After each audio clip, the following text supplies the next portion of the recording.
Hello and welcome to the Space Between Ideas. I'm Blaine Gates. It is Saturday night.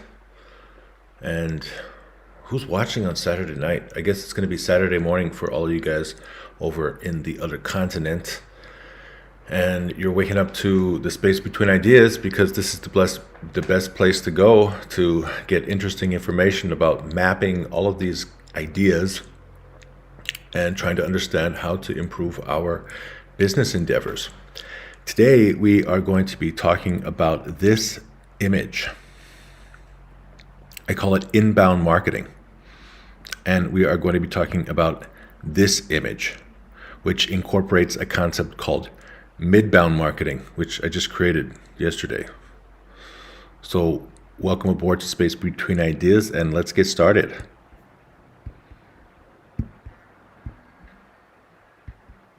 Oh my gosh, my earphones are plugged in. Alright, we gotta start that one over again. Let's do that one more time.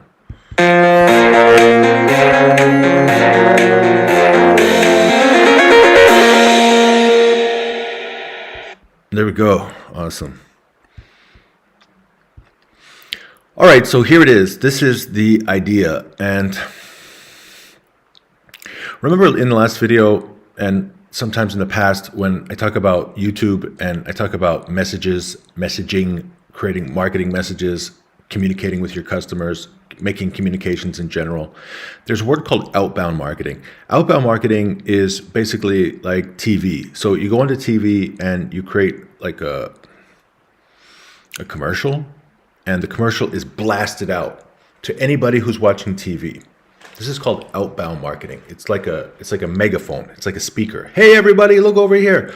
And so in general, people that do outbound marketing, they are like fast food restaurants or insurance or car companies, like things that are consumer goods that everybody needs.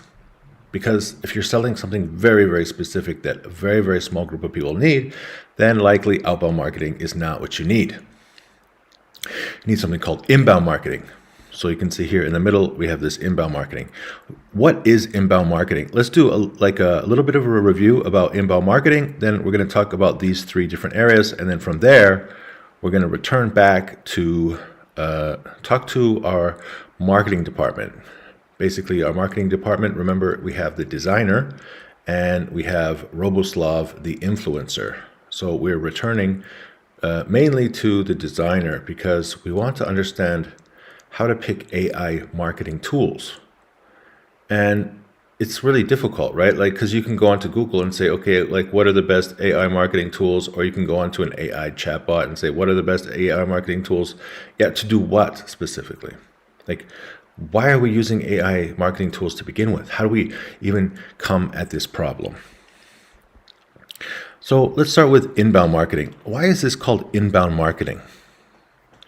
Let's imagine that the lady on the left, this is the company, and then she is going to take some effort in order to score a goal. That circle right there, that motion, that circle motion is the marketing and sales department getting customers. And who is the guy on the right? This is once your customer gets your product and really loves it, and then your customer starts telling other people about your product. All right, now what does that look like as like an actual design? What we're talking about is this marketing funnel. Generally, when people get to know your product, we start from the top of the funnel, where maybe they just heard a little bit of something about your product. Maybe you saw one of my YouTube videos. Maybe you saw a short, and then after some time you decide, oh, I kind of like this message. Oh, this is something interesting. And then you decide to click. And then you're clicking something. Maybe you're going to a landing page, and then you get to the landing page and you like the landing page and you start to trust the message. Maybe they give you some kind of free product, right? So imagine that it's one of these Landing pages, you give them your email address, they give you a free PDF, or they give you some kind of product or something, small free product, and then you trust it enough to give them your email. Then you try it out. Now, after you try it out, then wow, you contact them and say, listen, I really like all of the things you've been doing to help me, and let me buy. All right, so now let's break it down into, so these are the elements of inbound marketing. Those two stories should have helped us to really easily understand inbound marketing. We start with somebody called a stranger. A stranger is somebody that doesn't know about your product or service. They never heard about your product or service, and you want to know what are the characteristics of your potential customers. Okay, how does this connect back to our earlier conversation? So let's just jump up. Okay, so we're not talking with the Prime Minister today. We're not talking about the course number 2. I've been doing a little bit of homework. I'm working on that. Maybe in the next video, we can go deeper into that. What we're talking about is here. We're talking about presenting a message. You see, we already talked about the influencer, and specifically how the influencer is going to be creating some messages on LinkedIn, or I guess it could be Twitter as well. Anywhere where you're creating some kind of message. It could be Facebook. But this guy specifically, he wants to be influencing in the digital space. He wants to tell people about AI, or about coding, or about digital things, or about websites, or about tools, or about some, create messages to attract an audience, and then eventually sell some kind of product or service. And we started out with this concept called the comment club because we wanted to have, well, I won't go into the comment club right now. It's I made a whole video about it. I'll have to link to the video. I'll have to remember to link to the video. And then in our last meeting, we talked about vision. About strategy. And we talked about exactly like, here is where we choose to play. Specifically, who else is competing for these customers? Okay, so we're starting here. Who else is competing for these customers? So let's jump back into the other presentation. Who is competing for what? These potential customers. We want to know, what are the characteristics of your potential customers? It means, what are the characteristics of like the customers that your competitors are currently serving? And we could also think about this from the perspective of here, okay? If we talk about messages, the question is, what are the characteristics of the audience who is currently reading the messages of your competitors? You see, there's a common message here. Competitor. When we talk about marketing, we're talking about, we need to understand who are your potential customers. Who else is competing for those customers? And then we start to make messages. Who else are reading those messages? Who are your competitors? Who's reading those messages? Those are your potential customers. You see, so there's this very, very tight connection. And we could say, okay, so people that will use your product, How do we know that these people are going to use my product? Because they're currently using the products of our competitors. People that need your product now. All right, so who are the people that need your product now? So they have a pain point, a specific pain, a specific problem. And in this case, they're not using the products of your competitors. And people who are ready to buy your products. So at this point, they already understand your product well enough, and they have a very specific need, and they're ready to pay. So if we combine all three of these things, what does it mean to be inbound? It means, like, what's the story? Imagine you have a guy and he walks into a room. Maybe it's a church or maybe it's a club. The door flies open, and what does he see? All right, so the first stage is attract. Let's say that there's a young lady. She's standing next to the bar, maybe sitting on a bar stool with one elbow on the table, and she's having a little chat with her friend. Or there's somebody at church, and it's a community dance, and she's standing next to the stage, and her friend is sitting on the stage like a wallflower, and the guy walks into the room. The question is, how does this young lady create awareness? This is the first stage of inbound marketing. Awareness. I see her. And the question is, what is she doing in order to attract attention? And there's, what do girls do to attract attention? All right, number one, they effectively produce an image that men find attractive. I think that's a very neutral statement. They successfully produce an image that attracts attention. What else do they do? Sometimes you'll see a girl she'll touch her hair, right? Because the motion of touching the hair, it does two things. One, it shows that she's kind of like a little bit concerned about her image. She wants to make sure she looks nice and prepared and everything's in place when somebody sees her.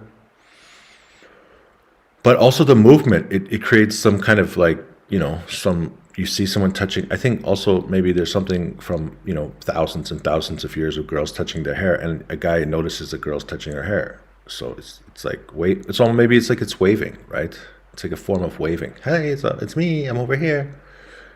Another thing you could do is sometimes a girl will make a really loud noise, like laughing, and everyone looks over, right? She's trying to create awareness. She wants to make sure that the person who just walked in sees her first. Great. Now, you can see the green section is 1 plus 2. So 1 was attract, and then 2 is engage. So there's a form of engagement, but you also have to continue to attract. We call it consideration. So stage 2 is called consideration. And this is when we start to compare needs and solutions. So you have a lady and she's sitting there and the guy walks up and he has a pickup line and then the girl laughs, ha ha ha. Okay, so it means continue. Or there's the wallflower sitting on the stage and the guy walks up and says something and she says, ha ha ha. And then that means, okay, continue. All right. Needs and solutions. So the girl, she says, listen, I have 3 dogs. I'm kind of a homebody. I run a little small business from my home, and I have all these different systems, and I do meetings on Zoom, and I provide services this way. I like to do yoga. I like to go to my favorite coffee shop every morning. I have lots of friends, a big family. I've never left the country. I've never left the state. I've never left the province. I've never left the city. Well, sometimes we go up to the mountains to go skiing. And the guy is like, I travel. I love to travel. I don't really like dogs because I don't have time to manage dogs. And, I'm planning on a little trip to India. I'm going to be there for a month. And then after that, I'm planning to do some business over in China. And right away, you understand that there's an issue between the needs and the solutions. The girl, she's looking for a guy who can enter into this family, homebody, traditions, very clear social interactions, requirements, expectations. And this guy is like, I'm exploring. I'm an explorer. And if I'm going to have a partner, it has to be somebody who is adventurous and is going to be going around with me. And so you can see right away that there's the consideration, the needs and solutions. You just, game over. So in this case, the strangers, although they become aware of each other, they don't actually become prospects. I mean, they kind of start to move into the prospect. So a lead or a potential customer. Then the consideration stage, that's the difficult part. So now if we go back to Roboslav, probably what he's talking about is creating messages. And those messages, you're already in the consideration stage. Because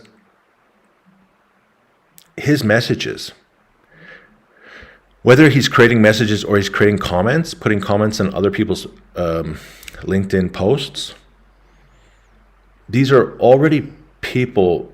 I don't know. Okay, so it's a good question, because if you talk about, like, if you're in a club or if you're in a church, then already we know that for certain in a club, and also I guess if it's a dance at a church, you know that these people, they want to have a good time, and if they're single, it's probably obvious that they're single. They're there with a friend.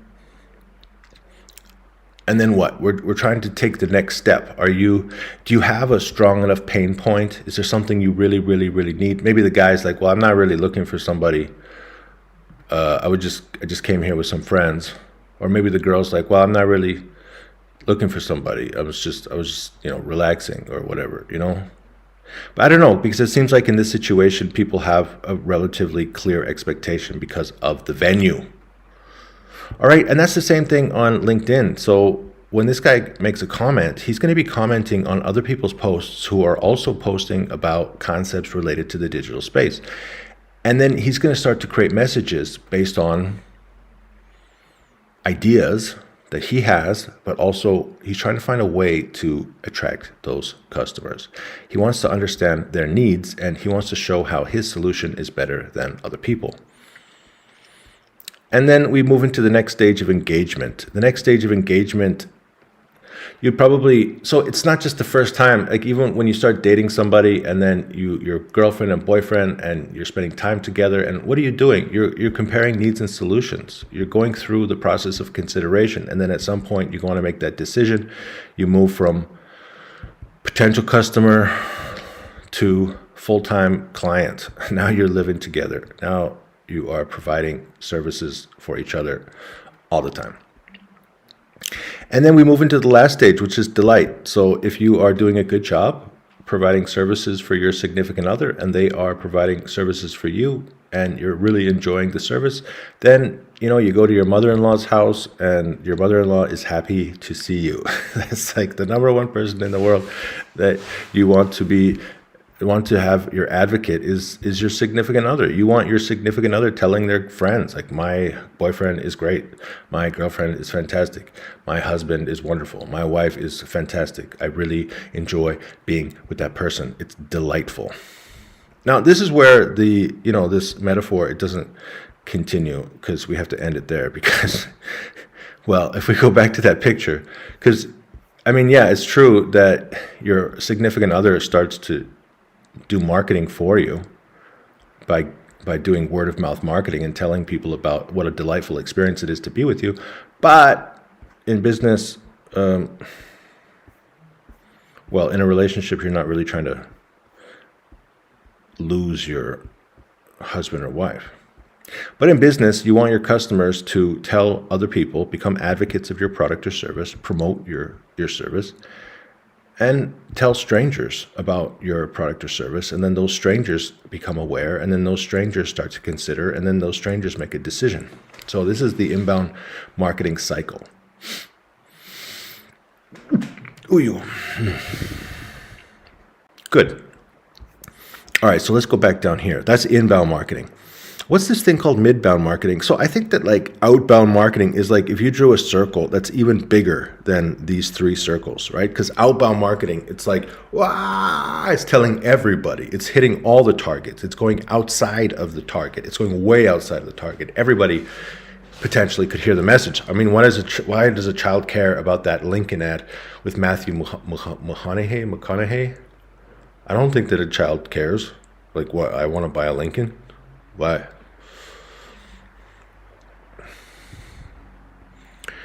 So when we're creating those messages, then we also want to look at the midbound. And what I'm talking about midbound is that it's not like strictly inbound, but it's like, I think that midbound, it's where you kind of have to rely on the social media algorithm. And it means that you have to pay attention to the social media algorithm, and you have to play by the rules of each of the platforms. See, in the middle, inbound, this is like, sometimes you're going to pay money, like Google ad keywords, or you're going to do a Facebook ad, you're going to promote a post. So in this case, you're putting money, and then the social media platforms are going to work for you because you're paying them money. You're trying to get your message in front of people. You're trying to create awareness, and then people click. And then after they click, then they give you their email address, and then they get the PDF, and then you're giving them some email marketing, and then eventually they get back, they use the product, they see your emails, they like it, and then eventually they're buying it bigger. You see, that's all inbound. It's all this whole process of attracting those customers and giving them more and more information until they start paying you money. Midbound, I think that's when you don't. So in this case, we could change it to SEO. So I would say inbound is probably more like SEM, meaning we're paying money for our inbound marketing. Oops. And midbound marketing, I would say, is more like SEO, meaning that the content that I'm producing, the algorithm likes it so much that I don't have to pay money, and it gets in front of people's eyes. And maybe my website is so fantastic and my product is so wonderful. So, I mean, it depends because, okay, so people that will use your product, it means that the reason that these people see your messages, it's because they're already using products like your product. People that need your product right now. So in this case, they might already be searching for your product and they're doing a Google search, but they're not looking at the sponsored ads, or maybe they're noticing more messages that are related to your product, and then people who are ready to buy your product. So in this case, they're searching, they're thinking about it, they have the money, they have a problem, they're finding, and then, or maybe they do like they're searching for something on YouTube. They're actually on a social media platform, and then they use a hashtag, and then they're looking at different people's posts. All right, so this is what I'm trying to create here, is a new concept called midbound marketing, which is attached to your ability to play the game that the social media algorithm wants you to play, as opposed to inbound, which is where you are promoting and paying and doing all the little steps in order to hook people's attention. All right, so that is your inbound marketing basics. All right, so what does that have to do with what we're talking about today? Now, a couple of times I wanted to introduce you to another company. This company is this gentleman, and he wants to create some kind of network effect business. A network effect business is, for example, like Uber or the coaching platform that I'd like to be able to create. Or in this case, with this guy, he's talking about artists. So imagine that you are in that bar, right? So you're walking through the door and there's the girl sitting at the bar, or if you're at a church, there's the girl sitting on the stage. The question is, how did that minister or the bar owner find the person to play the live music? Right? Oh no, the dog is going to want to go for a run. All right, let's go faster. This dog's going to want to go for his run. Let's say 5 more minutes, then the alarm's going to go off again. All right, so we got to go faster. All right, now in this case, the most important thing is the relationship that you have with entities and the users and the providers. So which one is the bar and the church, and which one is the artist? So the providers are the artists. They are providing live music services. The users are the church or the club, and they need live performers. They are going to be hiring the service providers, and the service providers are going to be providing the music. Okay, so he wants to create this app, right? Now the problem is, like with Uber and with the coaching platform and with this guy's app, it's that like you actually have to go into these clubs and you physically have to talk to booking agents. Not just talk to them, but you need to find out what are their pain points, what is it that they really need help with, what is it that could help them in the process of booking gigs. And then you have to go talk to the artists, and you have to specifically figure out, okay, so we have these artists, and then what are the problems that they're facing when they're trying to find venues to be able to play music. And it's the same thing with Uber. So you started with Uber, and you have to have enough drivers. If you don't have any drivers, then nobody is going to be hiring these Uber drivers. And then if you don't have any people who want to use like Uber drivers, then the Uber drivers are going to quit the platform because they're not getting booked. They're not getting any business. And so it's really, really important to connect with. You have to create relationships with these people. And in the first step, I think you have to do those like one-on-one. You have to talk directly with the bars, and you have to talk directly with the artists. All right, so then you're in here. So why communicate with this person? Why communicate with this group? And then how to communicate with this person and how to communicate with this group. So let's say if you are this company who's creating an app to connect venues and artists, then it's very clear we need to talk to booking agents, we need to talk to artists, and we need to talk to artist managers, and we need to talk to business owners like club, restaurant, bar, church owners, in order to get them, find out what their needs are, find out like whose services they're currently using, find out how they connect to, because eventually once you get up to the network effect, like let's say you bring on your first 50 venues just by one-on-one meeting these people, and you bring on your first 100 artists by finding their Instagram posts and talking to them directly and telling them, look, I got this app, and then people will be able to hire you through this app. And then eventually you want to have the network effect, meaning that more and more venues and more artists are joining your app because it's getting popular.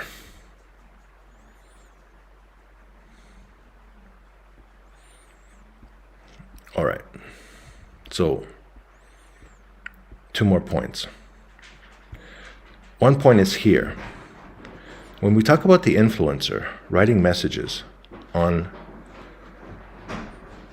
LinkedIn, it's just like going in and talking to the venue, going in and talking to the booking agent, or going in and talking to the artist and finding out who in the band is the person who's always finding the gigs, and listening to them and trying to figure out how are they actually getting a solution to their problem. And then what does that actually mean? It means that the influencer, the person who's writing these articles in the digital space, the person who's writing those LinkedIn posts, they have to talk directly to the audience. They have to find out who are the people that are the most popular, who are the people that everybody's watching, why are people watching them, what's going on in this sphere, because it's impossible to just like blast out a message. I've been blasting out a message for years and years and years. And right now, like if we move back to how I'm looking at my product and building my business, it's like, okay, so let's go back up to the top, right? So we've actually mapped this out in the past. So I want to enhance who? Do you know whose person's life you want to affect? Well, I want to affect the principles of startup thinking and coaching. I want to provide resources for coaches. I want to provide methods for coaching. I want to have satisfying experiences. So when we talk about AI marketing, when we talk about AI marketing products, then the first step, I need to find some product that can help me to find my competitors. I need to find, so let's write it down. So I want to find competing products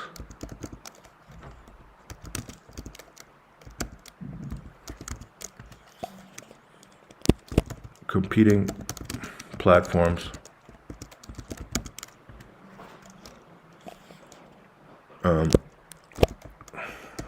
who is posting messages, where is the conversation, where do I fit within the conversation. So these are the things that I'm trying now. And the question is there an AI tool? Which AI tools will help me solve? Will provide answers for the above questions. There you go. So I think this is where we're headed. All right, there you go. So that is another edition of The Space Between Ideas. I'm Blaine Gates. I'm thankful that you have joined me here, and we will just keep on going on.